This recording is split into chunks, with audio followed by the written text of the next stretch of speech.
This is John Drabinski, and you're listening to the Black Studies Podcast, a series of conversations examining the history of the field. Our conversations engage with a wide range of activists and scholars, senior figures in the field, graduate students, and everyone in between, culture workers and political organizers, in order to explore the cultural and political meaning of Black studies as an area of inquiry and its critical methods. Today's conversation is with Maurice Hobson, who teaches in the Department of Africana Studies at Georgia State University. Along with numerous scholarly and public-facing articles, he is the author of The Legend of the Black Mecca, Politics and Class in the Making of Modern Atlanta from 2019, and co-author of With Faith in God and Heart and Mind, A History of Omega Sci-Fi Fraternity from 2025. In this conversation, we discuss community and academic work, the history, politics, and culture of Black study, and how Black study sensibilities shape writing intellectual and popular histories. Good morning, Maurice. How are you today? I am fantastically well. How about yourself? I'm great. I'm in this is the first full week of June, I think, and it's one of those moments. I was thinking about it this morning. It's like the bliss of still the high of turning in grades, but not yet the sort of vibe killer of like I actually have responsibilities this summer. So I'm in that particular space. I know you got summer school, management stuff you got to do, but and you're a chair, so there's that never goes away. But I appreciate, by the way, that you are a chair. That's a 12-month contract. You're taking out time to be on the podcast today. I'm really excited about this conversation for any number of reasons. You being in Africana Studies, chairing a department, it's 2026. I just think these are perspectives that are absolutely essential to the field. And so that, but also, your historical work, I think, is really novel and really interesting. And this is going to be a fantastic contribution to the series. So thank you in advance for your time and also for your thoughtfulness. I'm grateful to be here. I'm absolutely grateful to be here. I tell people all the time, it's better to know Maurice Hobson than to know Dr. Maurice Hobson. So, and you're going to see that. You'll see that through the interview. We much prefer Maurice to Professor Hobson, always on the podcast. I think we usually get that out of people at some point. So, we'll have a chance to talk about your work and how you imagine the field of Black studies and the relationship between all of these things. But I wanted to start with really a more personal question and ask you, what is it that drew you to Black studies? What drew you to the study of Black life? And for me, always that important companion question, what keeps you connected to and what sustained you in relation to this work? Well, what drew me to the study of Black folk, what drew me to Black life was, I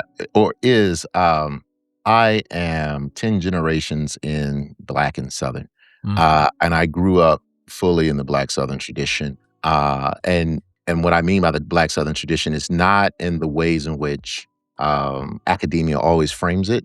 But I grew up knowing different kinds of characters in the world who were everyday people.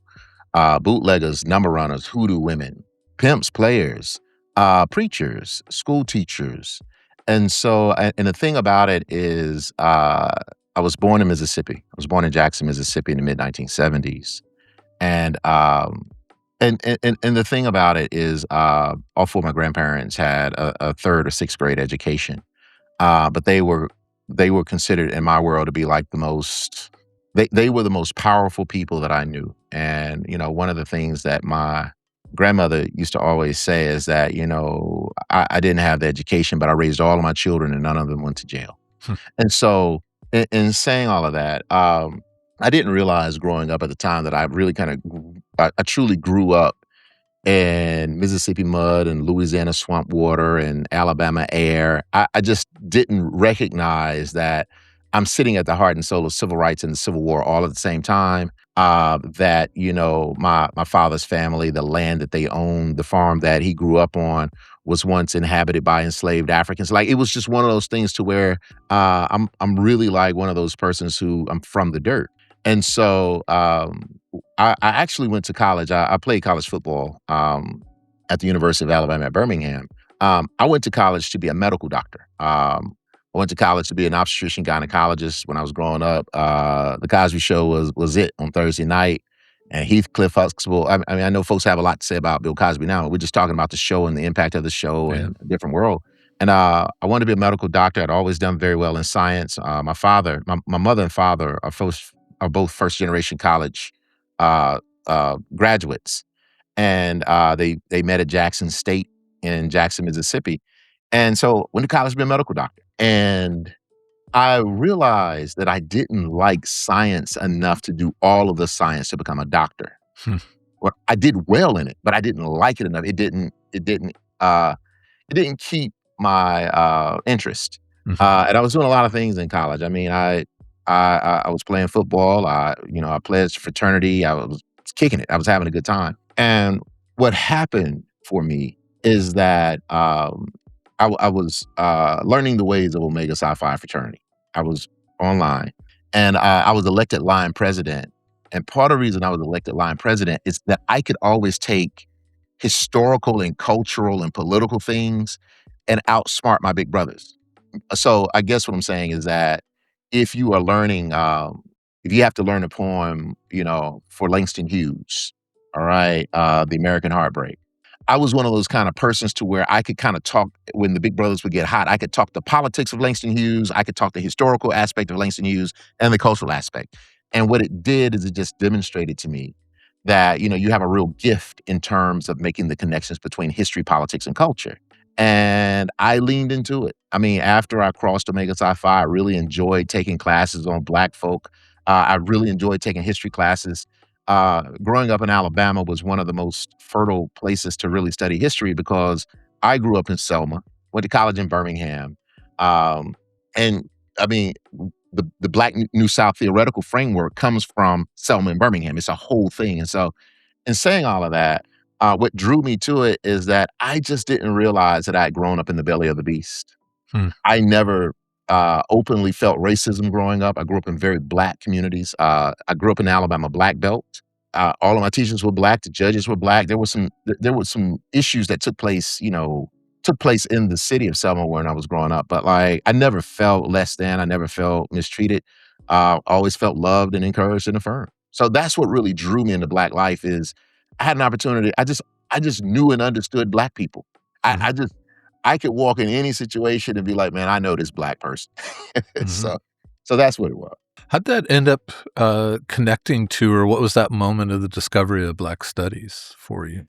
So, an interesting story, as I just explained. I was in my sophomore year of college. Was playing football, and surprisingly, John, we were playing the University of Maryland. We had flown up to College Park.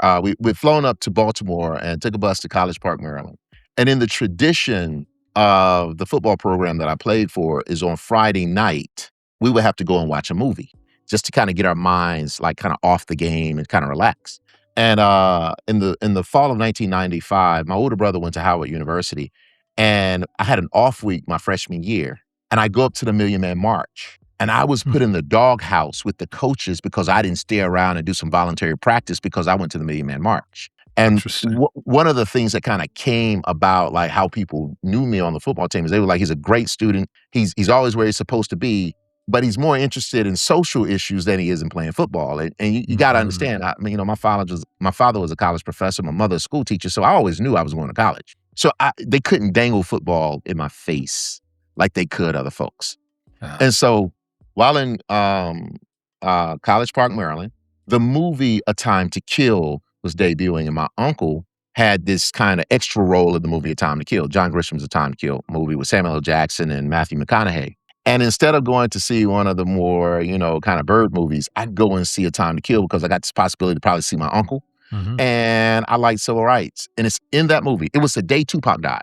It was in that movie that I began to realize that I was more interested in helping people in terms of civil and human rights, Black people in terms of civil and human rights, than I was in terms of trying to get them medicine. I was just more equipped. I had a heart and soul for people. I had the gift of discernment. I could feel the energy. I could move in particular ways. And that was on a Friday night. I watched that movie. And on Monday, I go to my academic advisor, who was an old Black preacher. And I said, sir, I'm here to change my major to something with history and politics. And he says, "Well, why?" And I began to kind of tell him the story, and he says, "Young man, you're on your way." So I changed my major to history, but I studied history under a very powerful historian who had taken me to the Million Man March, a guy by the name of Dr. Horace Huntley. Huntley did a series of interviews on black labor folk, black coal miners, and black iron workers in Birmingham. And it was just in that vein that I just love the subject matter of African American history. Mhm. I'd grown up in Selma, and I was 10 years old when the first Martin Luther King holiday wa was commemorated. And I remember it being a cold in terms of where I grew up. It being a Mhm. cold and gray day, the first Martin Luther King holiday being a cold and gray day. And I was just telling my mother, who was a social studies teacher, I was like, "Ma, they always kill black people for doing good things. They killed Malcolm X. They killed Medgar Evers." You got to understand, my mother grew up in Jackson. She was a child when Medgar Evers was Yeah. murdered in Yeah. Jackson. I was like, they killed Martin Luther King, and he loved people. And one of the things that I had done as a child is I had thrown myself headlong into Black history and Black studies to kind of deal with that kind of stuff. Mhm. And so I was 10, 9 years later, I was just kinda like, "I can make a life with this," and I began to take every Africana class that they taught at the University of Alabama at Birmingham, and when I go into my senior year of college, I'd I pretty much finished my history degree. They were like, "If you take 2 more classes, you can get a degree in Africana studies or African American studies." Hmm. So, I took 2 more classes, and, I just really enjoyed the subject matter. It gave me a space to be intellectual, but it also gave me a space to where I could argue and debate and not being Mhm. seen as a Mhm. threat. But it also gave me a space to kinda connect in different ways, and as a youngster with an old soul, it gave me an opportunity to kinda connect with people like Dorothy Cotton and Abraham Lincoln Woods and Fred Shuttlesworth, Attorney Fred Gray. I mean, and Andy Young. These are people that I knew because of where I grew up. I mean, they would come to Selma. John Lewis. I met John Lewis when I was like 8. And so it was one of those things to where I would see the Edmund Pettus Bridge every day growing up when I was in Alabama. Every day. Didn't think much about it. But Amelia Boynton Robinson was my Sunday school teacher. And the Reverend Dr. Frederick Douglass Reese, FD Reese, was my high school principal, and they were the chief architects of the Selma movement, the Alabama Democratic Voters League. So what really pushed me to it is I just leaned into the community that I came from. And it was I've done a lot of work, but the truth of the matter is that I paid attention to where I was. I read the room, and I just leaned into the room. I love this. I mean, it's such an important way of understanding and thinking about the very origins of Black studies as like a field off campus, right? Its non-institutional origins have, you've tapped into so many of those things, the cinema, right? The Million Man March, so cultural, political mobilization, everyday life, all of these things. I really love that. I was also just really struck. I just want to just note this when you said, something important about the Black Studies classroom for you was that it gave you space to have a certain freedom around debate and argument. And I get this so much from students, and it always makes me so happy where the students are, it's almost teach almost exclusively Black students who will say, like, I like this class because I don't have to come in here to defend Black people, so I can just defend other things too. Right, like being poor, being bougie, being queer, being transgender, whatever the Right. thing that is being brought to a conversation. They're like, now I'm having like the debates I want to have, right, inside this space that often the students recognize because as like you narrated, right, that's their community life, and they come to campus. That's the first time it's this feeling of having to like hunker down to like defend Black people against this PWI sort of, a marginalization and, all of these things that happen on campuses. And I like that Black Studies classroom was like that for you as well. And And the thing about it is, I'm 6'1". Right now, today, I'm 6'1", 235 pounds. I mean, I was in college. I played at 225. I mean, so I've always been a big black dude, big neck, shoulders, look like a football player. Look, people would say right now he looks like he can still play. I can't, but I look like it. And one of the things that was always so important to me is that I would never wear football sweats or football attire to class. So I'm pretty sure when you teach athletes, they may have on like, Maryland Terrapins, like the sweats, the team issued sweatsuits. Like you, I swear it seems like it's mandated. yeah. Yes, Well, absolutely. the thing is, they give you so much of it, and it's an easy put on and take off. But I refuse to wear it in class. Hmm, And I refused to wear it in class because I didn't want the professors, first and foremost, to think that they had to hook me up. yeah. And the second thing is that it it was just I didn't want to be labeled and dismissed. Mhm, And so, and I used to have a lot of hair at the time. I used to have all this like this really big afro, and I would sit in the front of classrooms and answer these questions, and there would be these young ladies that would sit behind me. They'd be like, "Girl, he is in there answering those questions, but he got this big old hair. You have to look around his afro to kind of see the board, right?"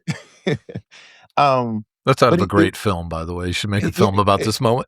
yeah, but it was one of those things though that I just didn't have to, I I I got more flack from, well, let me say it to you like this.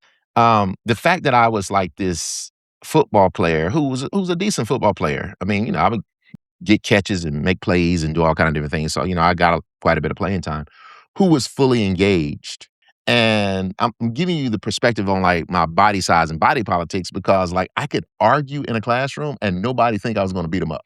Like it was one of those Mhm, things to where it was like, and we would debate things like, I'll give you an example. It's something that came up, that has come up most recently. I've done a series of interviews about the NAACP's push for black athletes to boycott like the Southeastern Conference and ACC. Well, I have thoughts about that because I'm a former athlete.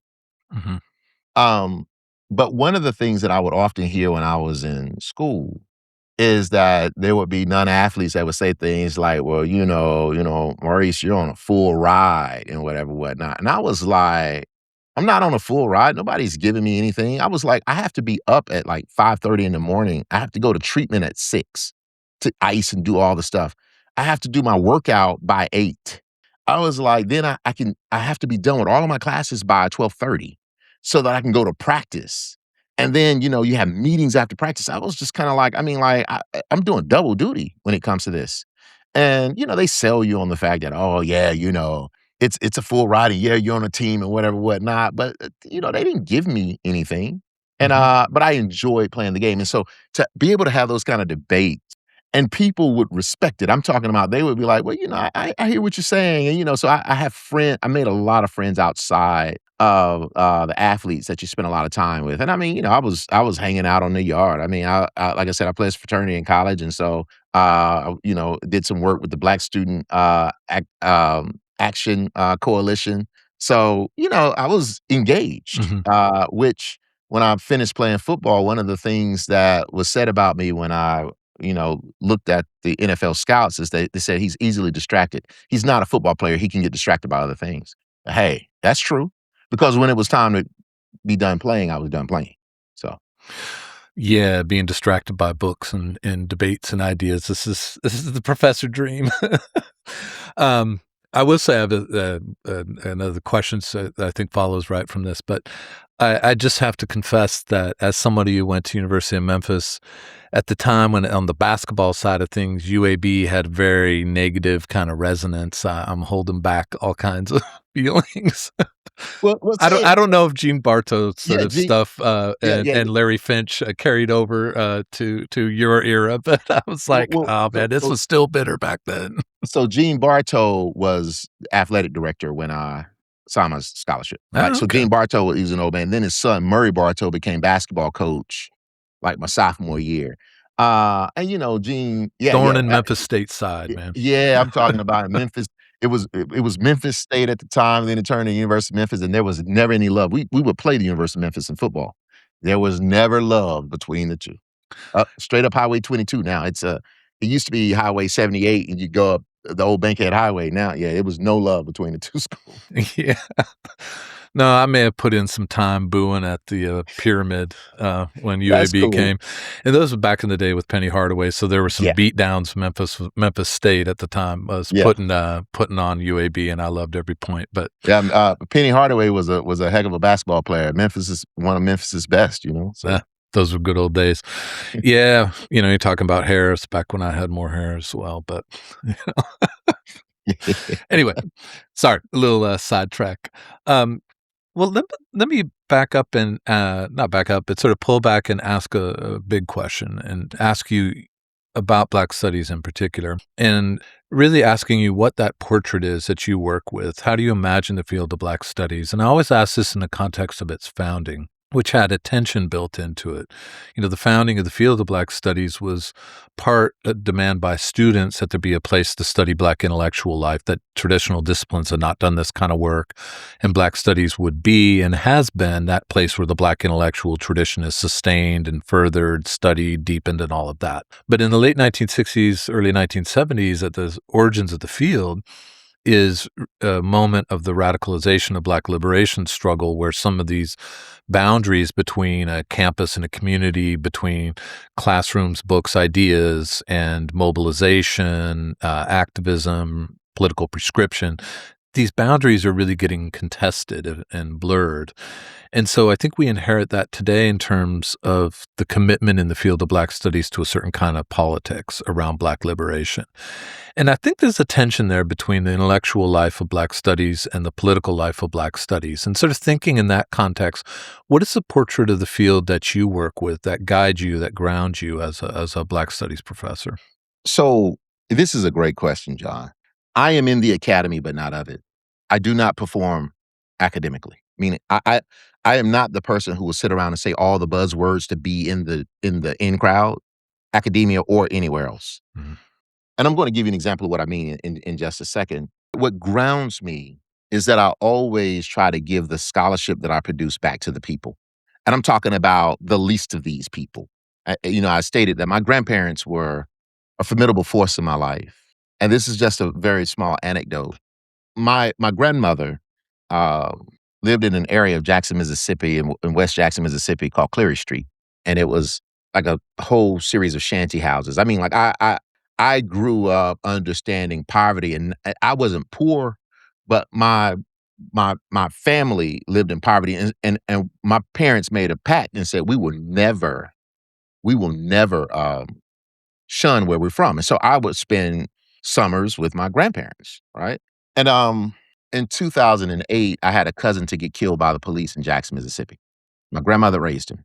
And I had won this fellowship to go to Sydney and Melbourne, Australia to study how both of those cities were franchised for world consumption due to the Olympics and how it compared to Atlanta.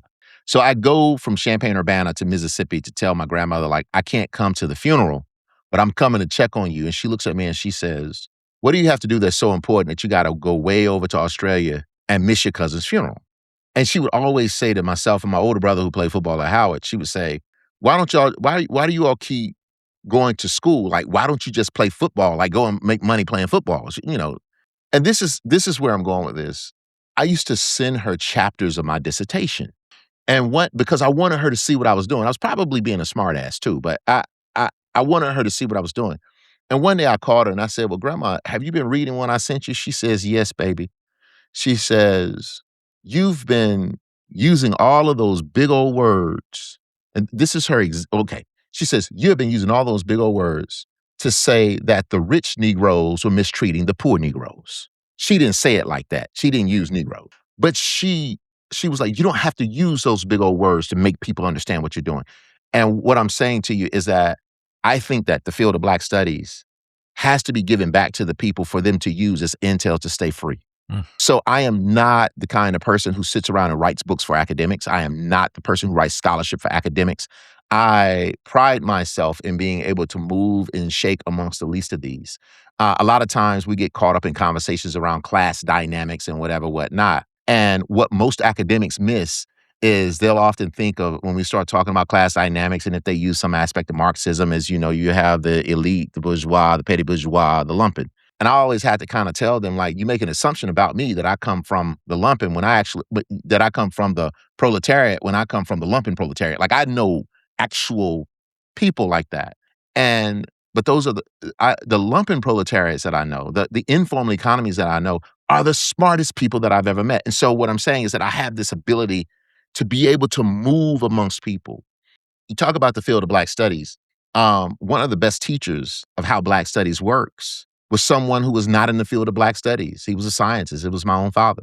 And we moved to Alabama when I was when I was small. I mean, 7 or 8 years old. We moved to Alabama because my father was one of the lead scientists for sickle cell research, and the highest concentration of sickle cell in North America is in the Alabama Black Belt. And this is a very remote area. It's an old cotton kingdom. It's similar to the Mississippi Delta and the Arkansas Delta, Louisiana Low Country. Very Black, very impoverished. But my father took a job with the National Institute of Health, partnered with Selma University, and his job would be able to go out into rural communities to Black folk who had been sharecroppers and who did not have the opportunities that he had, and go and talk to those people to convince them to let him test their children for sickle cell. Hmm. And to watch him do that, my dad was a country boy. To watch him, he would go out there and he'd say, "Well, Mr. Charlie, or Sister Sally, I believe your baby has sickle cell because there's undescribable pain and the baby cries a lot and whatever, whatnot." And I would watch him convince those people to take the test. Hmm. So one of the things I would often tell my father when I was like, "Dad, I'm going to go get a PhD in history and I want to kind of do Black study, like Black social sciences," is he says, "Well, what's your plan with it, though?" He wasn't questioning me. He was like, "I just want you to articulate a plan." And I would say, "Dad, if you came up with a cure for sickle cell, I'm the person who could convince them to take it." Hmm. So that's I what like I that. see Black studies as being. Yeah. And I don't sit high and look low. I don't use all I don't Yeah, I understand, the problematic nature of the culture of poverty and the American underclass. I understand the problematic nature of it, but I can't go into the Black communities in Jackson, Mississippi, and Oklahoma, Mississippi, and New Orleans, Louisiana, and Alabama Black Belt and saying, "Well, you're African-centered." They're not listening to that, but everything they're doing is African-centered, so you gotta be able to talk to the people. And so I'm a man of the people. I'm always try to give the scholarship that I produce back to the people. My first book, The Legend of the Black Mecca, I interviewed like 50 dope dealers, and they knew that I was not in the streets, but they also were like, "He's not a cop, but he doesn't he's not looking down on us." And I'm not glorifying, the trap, but I was born in the mid '70s, and when I was 12 years old, my one of my best friends got snatched out of a classroom, and they reached in his pocket and they brought out this stuff that looked like cut up ivory soap. He was selling dope. I hadn't seen him since. So I'm impacted by those things. And so when I talk about the field of Black studies, I think it's extremely important that we have to create scholarship that we can give back to the people, that they can really engage. I think it's important for us to be a think tank to help Black folk solve their problems, but to also understand that a lot of the pontificating and the juxtaposing and critiquing and amalgamating that we do, it doesn't register with them. And so we got to give them the space to kind of make the decisions for themselves. That was really wonderfully put. Thank you so much. I mean, the relationship between community and campus, between ideas and political impact is, there are lots of tropes that come along with that, and tropes are important. I don't mean that as a Yeah, yeah. derogatory, but And I understand. I really love the way you laid that out, both in terms. I mean, there are some like phrases that will stick with me, right?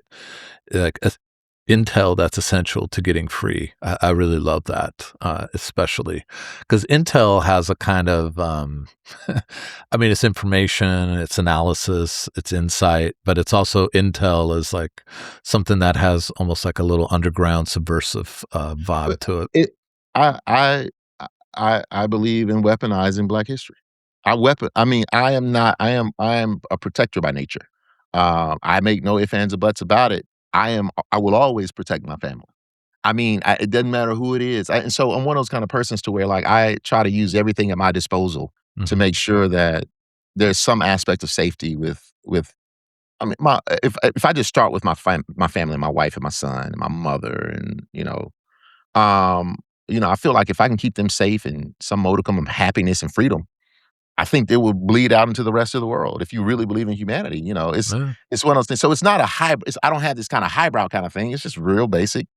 If you take a swing at me and my family, I'm taking one back. It's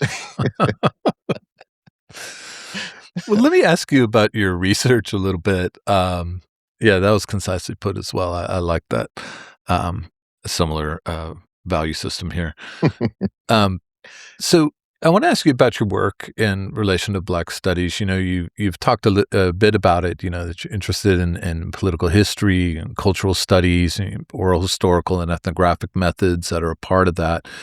And I'm interested to hear you talk about how you think your approach to research and the kind of questions you ask fit in the history of Black studies, but also what boundaries you think it pushes or horizons you think it opens up. So I have this really good friend. He's a educational historian at the University of Alabama, but he lives here in Atlanta, and he's a Morehouse guy. Uh, he's a Morehouse guy who's a country boy from Arkansas. I mean, like he's one of my really close friends, and we jank and joke each other all the time. And, because he's like, "I'm a Morehouse guy," and my affiliation with our HBCUs are Jackson State historically and Tuskegee. My wife is from Tuskegee, and so, we talk a lot of smack. And he'll always say to me like, "Well, how does it feel to not have gone to an HBCU?" And I was like, "I didn't miss anything." What I was saying is that, like, because I played ball, but because I also pledged a fraternity, I would go and hang out with the different chapters throughout the state and everywhere else. We go to Freaknik, we go to Daytona Beach Week, we do all the stuff, right?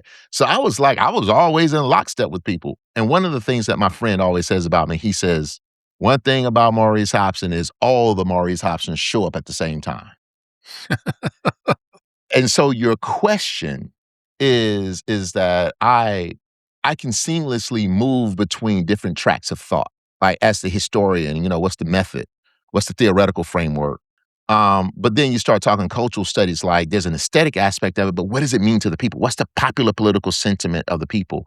The political aspect of it is that like something happens. Well, Black people can see that something is about to happen, and they create these institutions or they create these spaces to where they can outthink something that can possibly oppress them. And then what happens is the system will come out and say, well, hey, we want to draw some mapping. We want to look at some different maps for voting and whatever, whatnot. Well, Black folks have already kind of thought about this. And so the thing about it is between history, politics, and culture, like the the actual history, the data that you actually can see from an archive, all right, and engage with. History is the study of human behavior. And then the the policy that kinda comes from things like the actual voted on policy that is probably not in your best interest, Black folk. And then the blend is culture. It's like, so how are the people on the ground understanding this? And the thing is I tr I've worked really hard to be able to seamlessly move through all of those spaces all at one time. And it's always funny. I go to the barbershop, in South DeKalb, and when I come in, they were like, "That's the professor," because they'll see me on these TV shows and documentaries too. They were like, "That's the professor," and then, they'll ask me questions about things, and then I'll ask them questions about things. I give you a case in point. Um, Several months ago, I'm riding down the interstate, and some artist was convicted of some kind of something, and they could either be on probation for 2 years or they could serve like 30 days. So they like these are your options. You can be on probation for 2 years or you can serve 30 days. And the artist was like, "I'll take the 30 days." And the people on the radio calling in were like, "That's crazy," and whatever, whatnot. So I go into the barbershop because I hadn't been to jail. So I don't have a thought about it. I go to the barbershop and a couple of guys who say, "Yeah, I'm a convicted felon," they'd be like, "They're not gonna take them 30 days because once you get done 30 days, you don't have to pay the money to go to probation. You don't have to like take the drug test. You don't have to do all these different things." What I'm saying is that I have to the scholar in me, the social scientist in me is always trying to figure out what's the relationship between history, politics, and culture. And if we can tap, and I'm really good with Black Southern folk, and Black Southern folk and Caribbean folk, they're very similar in a lot of ways. It gets a little bit more tedious when you start dealing with Northeast and the Midwest. In a lot of ways, is still Southern. They have Southern folkways, but it's one of those things to where I just always feel at my best and at my strongest when I am amongst folks who I can look at the history, politics, and culture and how it all plays out. And it shows up in different ways. I mean, I'm watching the Earth, Wind, and Fire documentary came out on HBO last night, right? And, like, these guys are blending, like, black sci-fi and the sound, and I'm just kinda like, there's a whole history, politics, and culture there. I mean, they're from Memphis, and they got this, that Delta area and the blues, the whole sound, the stat all of that stuff. And then you got this history of these oppressed people who've been able to kinda do this, and now they starting to look at these other worlds. I'm just kinda like, so that's what I'm saying, is that for me, what pushes the envelope is to be able to, again, give it back to the people. Not everything for me, nothing is an academic exercise. I can write well, and, people will say, "Oh, that's good writing," or, I can be concise in terms of how I deliver things. But again, the the academy and the tension in Africana studies, I mean, from the community-based aspect of things, I mean, from the community and the student and what that meant, and then it being on a college campus, and now you have to get tenured and promoted and all that kind of stuff. For me, and what I realize about this is that in Black studies, sometimes the story doesn't exist in an archive. You can't find it. So you have to have different methods to be able to extrapolate the story. You got to be able to tell the story of Wesley Merritt, the number runner who had a player's ball, and that's who Outkast sung about, and Outkast didn't know it. And I had to teach Outkast. Yeah, like that's what y'all were singing about.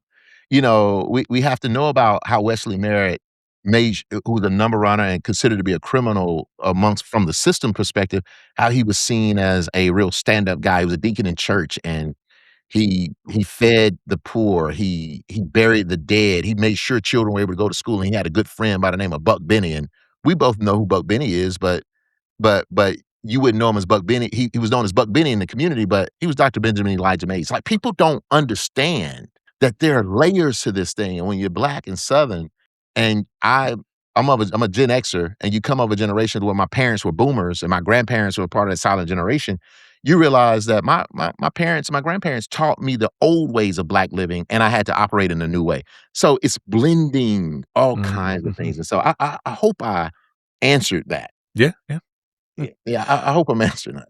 Yeah, no, absolutely, and I'm interested then also to hear a little bit about how you think your educational trajectory, uh, uh, impacts or is connected to all of this, because your PhD is in history, which is a traditional discipline, but you also have BA and MA degrees in Black studies, and your ongoing work is in an Africana studies department, and so for me, it makes me sort of wonder how this moving from discipline and traditional discipline to sort of multidiscipline, anti-disciplinary, or whatever, however you want to characterize Black studies, how that movement between discipline and non-discipline has impacted how you conceive a research project, but also, if you have thoughts on it, how you conceive and practice a classroom.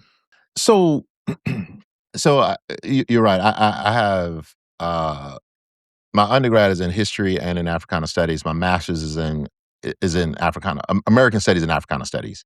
The PhD is in history.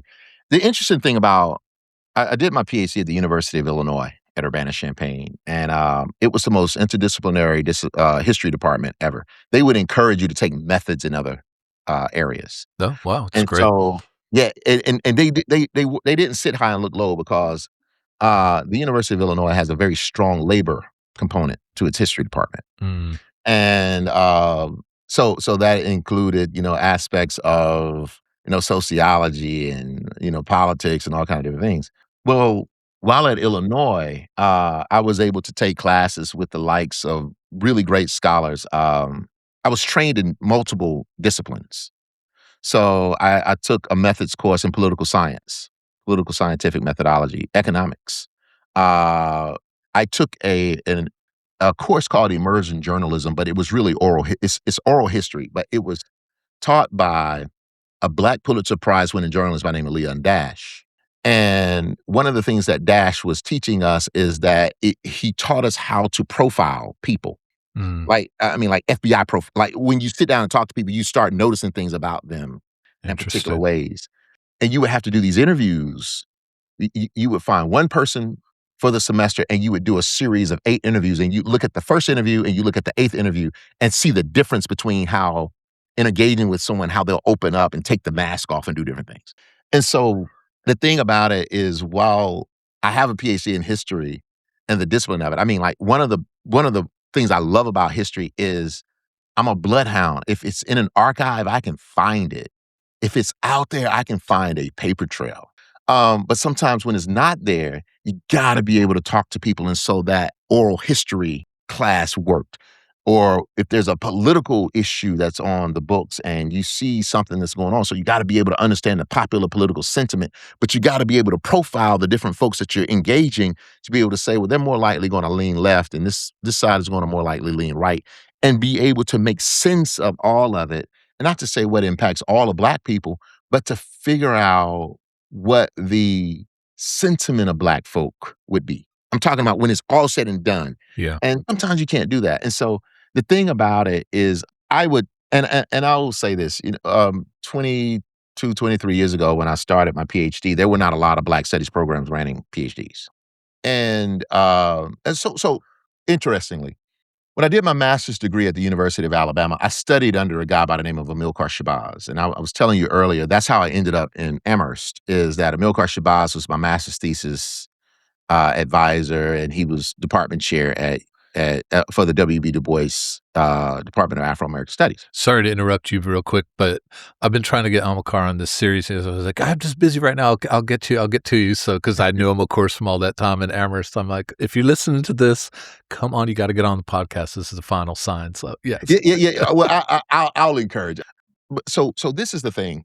I did this degree in American Studies and African American Studies, and Shabazz was like an absolute. Shabazz was like the Underground Railroad for me to get out of that program. I listened to everything he said. I leaned on him. He gave me the instruction. I did everything he asked me to do. And when I was done, he says to me, he says, "Hey," he says, "they gave you an A on, you graduated from this program and you got good grades." He said, "But the truth of the matter is that the scholars here had no idea what you were talking about." He said they leaned on me to get to see, what you were talking about. Because I wrote this master's thesis on Southern hip hop called What Y'all Really Know About the Dirty South. And I looked at how Outkast and Goody Mob's early music and how like the Southern movement really kind of leaned back into Black Southern culture. So that was my thing. And Shabazz says to me, when you go and do a PhD, he was like, when you write something, it's going to have teeth in it. Hmm. And I look back at that master's thesis, it had no teeth. I mean, it was cute and sexy, but it had no teeth in it. And so he encouraged me to start looking at scholars. And of course, when I go to Illinois, I'm working with James Anderson, who's, in my opinion, the leading scholar on the American South. He wrote this book, The Education of Blacks in the South, and David Roediger, who's looking at ethnicity and all kind of different things, and Leon Dash. It was one of those things to where they gave me the tools. And so Black studies, the interdisciplinary methodology of Black studies gave me a different set of tools. As a football player, a different set of weapons. We were talking basketball earlier. So what I'm saying is that in history, they want you to archive theory. That's how they want it. And yeah, Mhm. that's cool. But in in archiving theory, is like you got to dribble 3 times, you got to pass it to the next player, and you do that 3 times, and then you take a shot. Yeah, it's a very cookie cutter kind of way. But going to Illinois with that history background and also with the multidiscipline kind of thing, it was like being able to beat you on a fast and break. It was able to beat you with rebounds. It was able to be able to shoot the 3 ball. It was be able to play defense and run the trap. I just got all of these different weapons on how I could tell the story. Hmm. Mhm. And Black studies was allowed for me to do that. And so there's a joke among some historians with me. There's like, "Oh, you're really more of a sociologist." And I actually take that as a compliment, because one of the reasons I believe I've been able to have such a wide range of people understanding my scholarship is because I can talk to multiple disciplines and types of people at the same time. Another thing about a history department too, and I'm not saying this in any kind of way, a lot of times Africana studies place departments. This has a lot to do with, this is a framing of my personality that doesn't always bode well in academia. All right. Um, Africana studies programs are always like, students always want to be affirmed. I was always affirmed at home, but I was never affirmed outside of my home. So I never cared about I never saw affirmation in a classroom in any kind of way. A history department was cold. You went in, you got your mail, you took your classes, you got on out. It was like I would go in like a maroon, and I'd take what I needed and I'd get the hell out, right? And it and I would go toe to toe with the Robert E. Lee scholars and the Jefferson Davis scholar. I'd go toe to toe with them.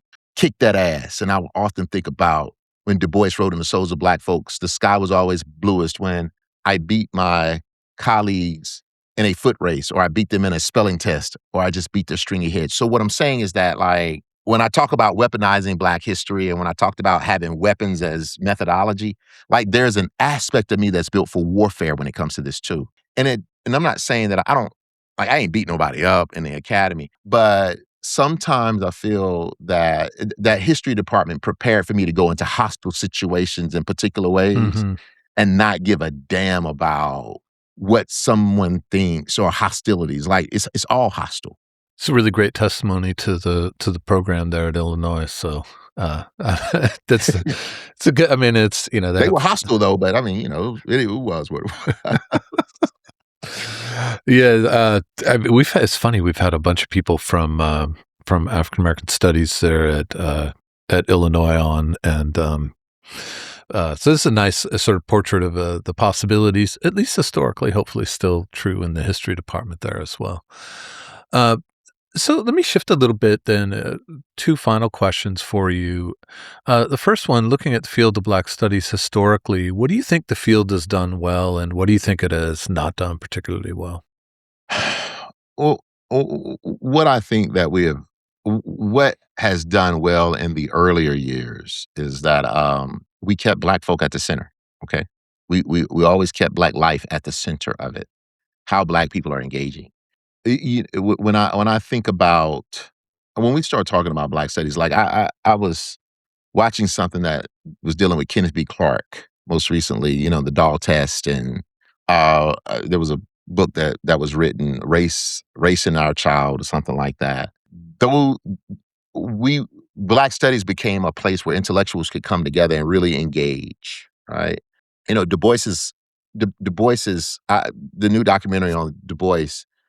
It was really more biographical than anything. I didn't learn anything new, but I'm also a guy who ran a W.B. Du Bois Center, so we digitized all those papers up at UMass when I was there. So, like, but the thing about it is, what I really admired about the documentary is how when Du Bois goes to Berlin, he's able to like not he's able to just be seen as a human being, and how he brings that back. Like, he still keeps Black people at the center of it. He had his own set of issues and Mhm, biases mhm. and limits and whatever, whatnot. But so I, I think we have done that well. What we're not doing well though is we're not keeping Black people at the center of Black studies anymore. And I'm talking about Black people, not Black academics.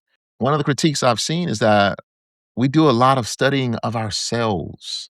People want to study themselves, Maurice. And I would like to see us do more of studying issues, because when you study issues and I recognize that John, you and I may have different perspectives on things, but we can learn from each other in particular ways. I think that oftentimes Black studies is mimicking the rest of our larger society, where you got to be either or sometimes you can be both ends. I mean, sometimes two opposites can be true at the same time. So what we have not done well is to be able to understand and really kind of engage the different Black communities, right? Hey, we have there are a lot of different kinds of Black people. I mean, you got Black gay, you got Black straight, you got Black trans, you got from the continent, you got Caribbean first generation, Caribbean, then you got Caribbean first generation, you got from the continent first generation. I teach all of them in a classroom, and imagine being at a big public university in downtown Atlanta with a large Black population, and a student from Trinidad coming into your classroom and saying, "Ha ha, what is an Africana studies? What is that?" And you had to crucify that student in front of everybody because you signed up for the class.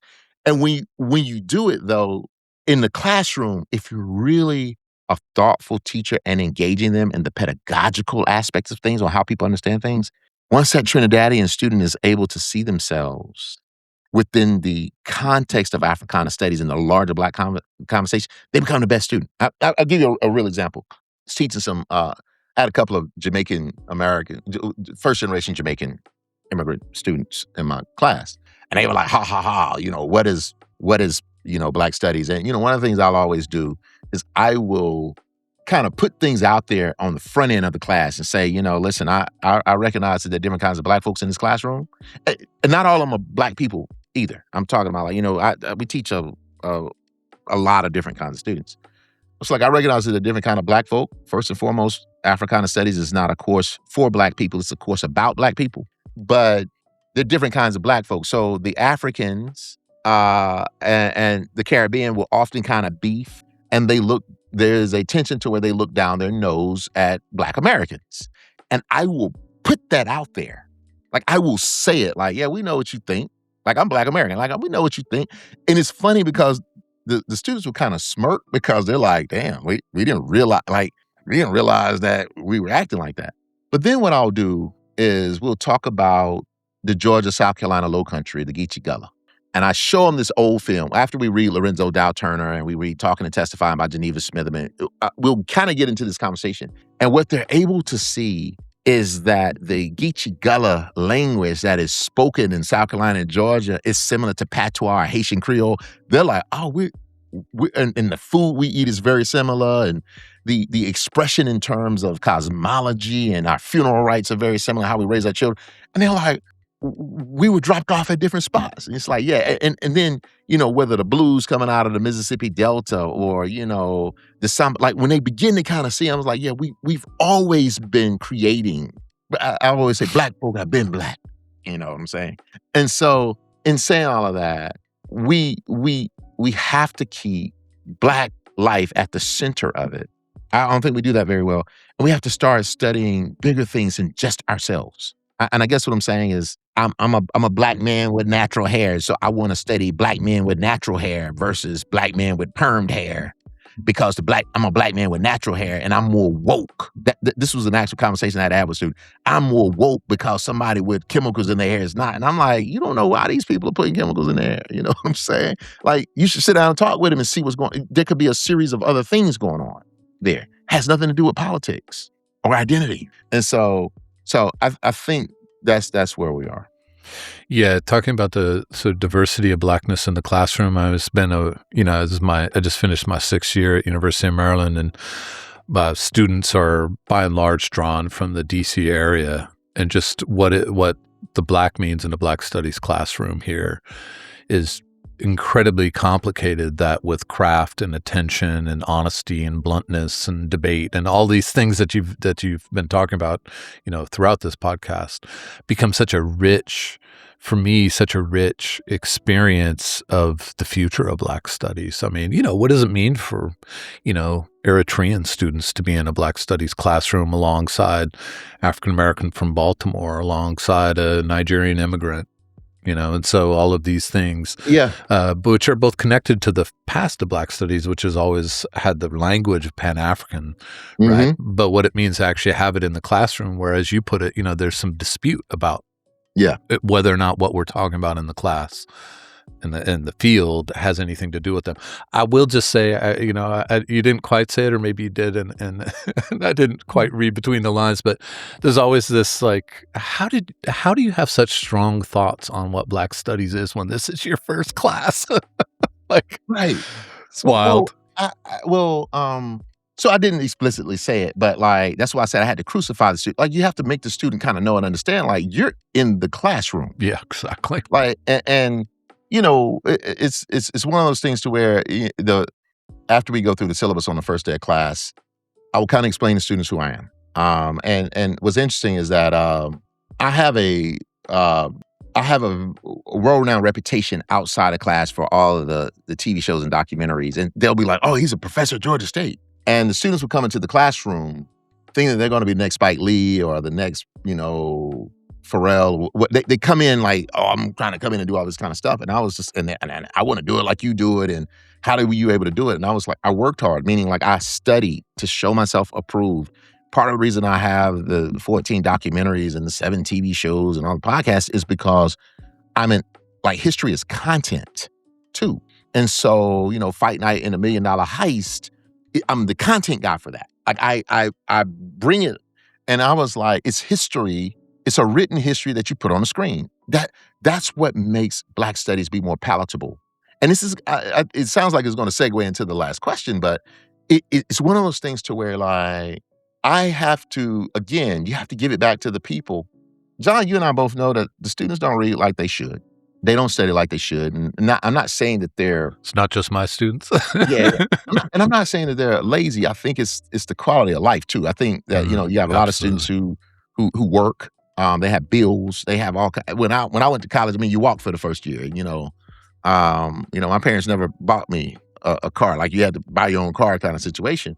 But Imma tell you what they will do. They will watch a documentary. They will watch some stuff, and I've been able to corner that market to whet their palates, and then they'll come into a classroom. But you have to sometimes you have to let the students know, like, what are you talking about? Like, what's a black studies? Like, aren't you in this class? Don't you need this credit? Like, come on now, like be mindful of what you're doing. And it's one of those things, well, after you do it, then the students be like, he's cool, but don't play with him. Um, but then you build a rapport with them, and they'll be like, he's cool, But Exactly. but it's about self-awareness. Like, you can't do that to a white professor. You can't walk into a biology class and say, "Well, what's the study of biology?" Like, you get ran up out of the class, So Exactly. Also like the term crucify because it sounds really brutal until you realize, of course, that was great for Jesus. It was a moment of eternal life. So so that we can live for another day. the theology minor, every once in a while, I like to trot Yeah, that yeah. out at Jesuit college. I got a little preacher in you, John. No, I'm messing. Maybe a little Jesuit priest. Well, last question, which as you said, I think you've started to speak to a little bit about. So it's the last sort of thing for you. What do you think in a Black Studies context? What do you think is the issue you would want us to all be thinking about, or the question you would want us to all be asking? I think the question we should all be, and this is right here, right now. So I'm giving an example of something I talked about weaponizing Black history. I've been teaching. This is my 25th year in higher ed. My first teaching job was at Tuskegee, and then I went to do a PhD, and then taught at University of Massachusetts, University of Mississippi, and I've been here for the last 15 years. And it's been crazy to see how my ideas around things have shifted over time. And they hadn't shifted because I had a change of heart. There's a change of circumstances. So, give you an example of one. I teach the Civil War. I've written significantly on the Confederate battle flag in the Southern states and sports and all kind of things. And before 2016, I used to always say, I tell all my students, I don't care how you identify, as white, as LGBTQIA, Black, whatever.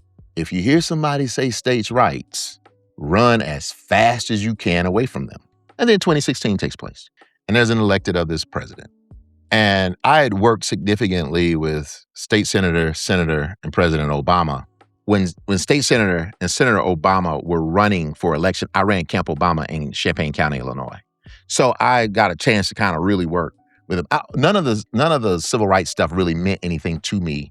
My growing up in civil rights meant nothing to me until I went to graduate school. And they were like, "Well, you're actually from Selma? Like, where the voting rights at?" I was like, "Well, yeah."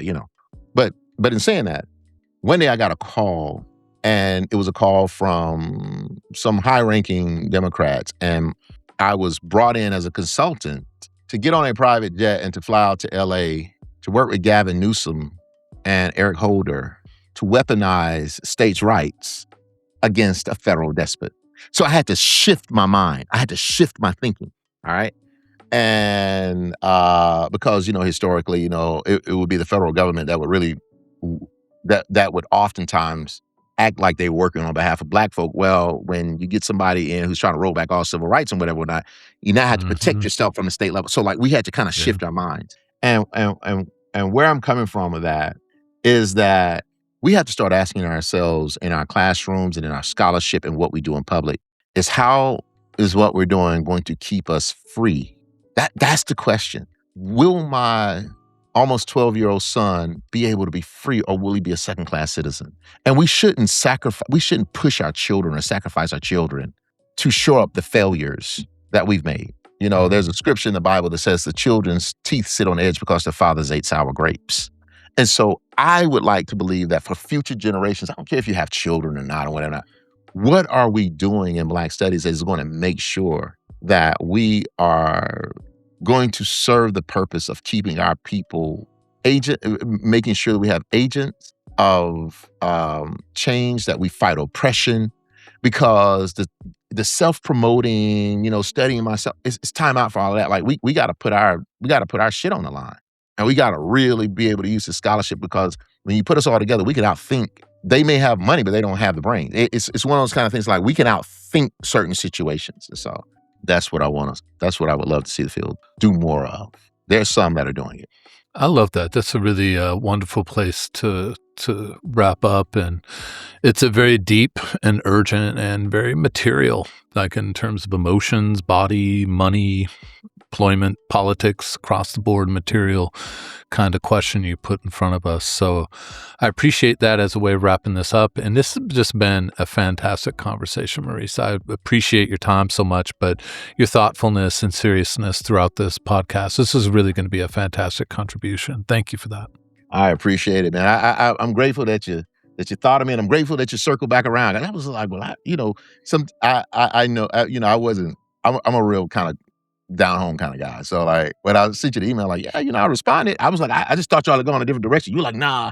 I was like, oh man, no worries. I mean, like, Yeah, I I'm appreciate that. yeah. It could be a fuck up on email like everybody. And I was like, hey, I'm really sorry. I lost track of everybody's Well, email. it's a Most lot of of this emails. summer's podcasts have been people I connected with. And I said, hey, let's schedule. And then they're like, hey, how about now? And then I'm like 4 months later, hey, about that scheduling. So I appreciate your graciousness around that. So, It's all good, man. I really do appreciate you for reaching out to me. all right. Well, you have a great rest of your day. All right, you do the same. All right. Bye bye. All right.